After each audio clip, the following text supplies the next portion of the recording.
Hans Montenegro is a role model to our future leaders. He dreams, motivates, and he acts to make the Philippines known globally. So Hans, welcome to the show called Self-Made. Thank you for being here. Thank you for the invitation. So, knowing you very much, we want to hear your childhood story. Can you please share with us? I actually, as a child, wanted to be one of three things: a fireman, a pilot, or a movie star. So one of those three I was able to do later on in life. But I was always raised to with the discipline that nothing in life comes easy. So who really inspired you during your childhood? I would have to say my mom. She came from very modest, humble beginnings. She married my father, who actually came from a much higher strata of society. And she always looked and she always aspired to give her children that kind of life. But she worked so hard, she actually surpassed.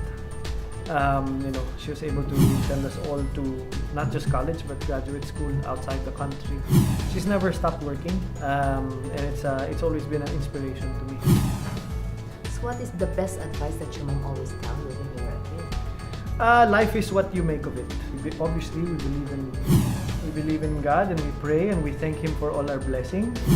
But nothing in life is going to come easy. What you have is based on what you work for. Is she a tough mom? Oh yes. But when you're a child, it's very easy to complain. But with my mom, I have to say, as I also grew, you realize that in life, nothing good is ever easy. And if you look at the rose bushes, the reason they're beautiful is because somebody prunes them. It's called the biblical term is pruning. It's painful. It's disruptive. But after you prune a rose bush, it blooms more beautifully. But when you were a teenager, are you a pasaway? Ay, sobra. Sobra. So how your mom and you deal with it? No, she was always logical. You know what you did wrong. Don't make excuses. Just say sorry, own up to it, don't do it again, learn from the mistake. And be man enough to take the punishment. If you are man enough to do something stupid, be man enough to take the punishment. What's your biggest regret in your life? I think my biggest regret was that I didn't experiment more as a child. To a certain degree, I was so focused that I was not open to thinking, well, maybe I should also take some business courses. Maybe I should also take some finance courses. I regret not being a little more open-minded. That's, I think, the word. And obviously, I cannot turn back time. But now that I have the opportunity to give my children that kind of broader perspective. That's one of the reasons why I agreed to move to Hong Kong. Not just for my career, but I wanted my children to have a broader perspective. That the Philippines is not the center of the universe.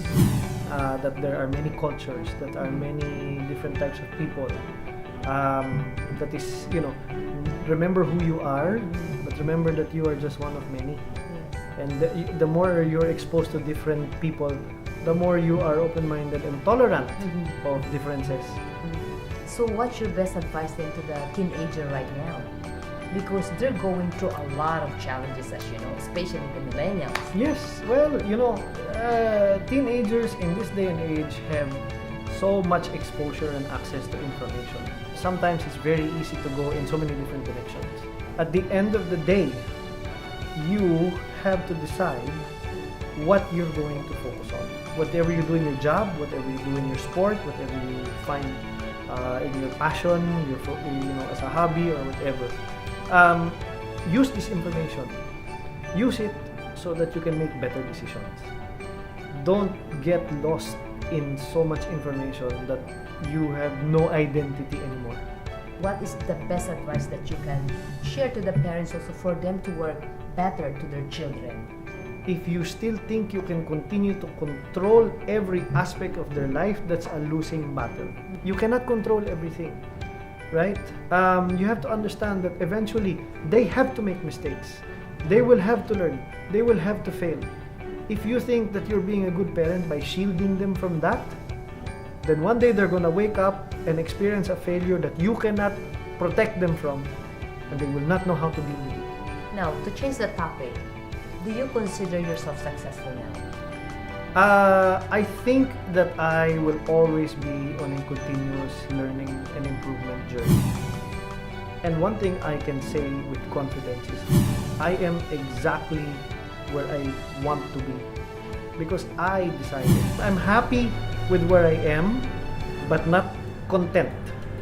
So what's next that we can see about Hans Montenegro? So what's next for me is to continue to learn in this multinational, fast-paced environment.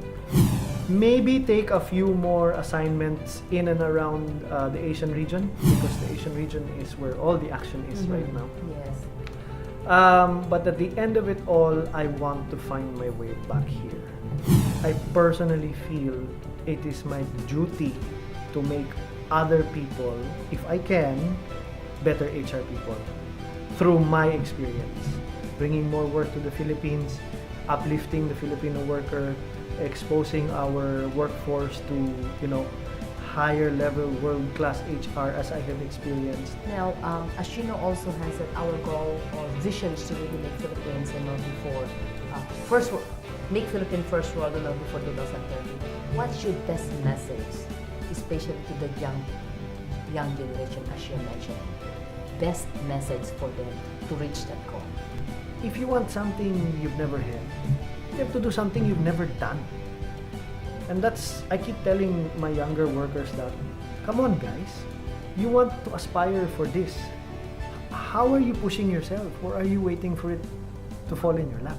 Konting dasal, konting swerte, but predominantly, kayod.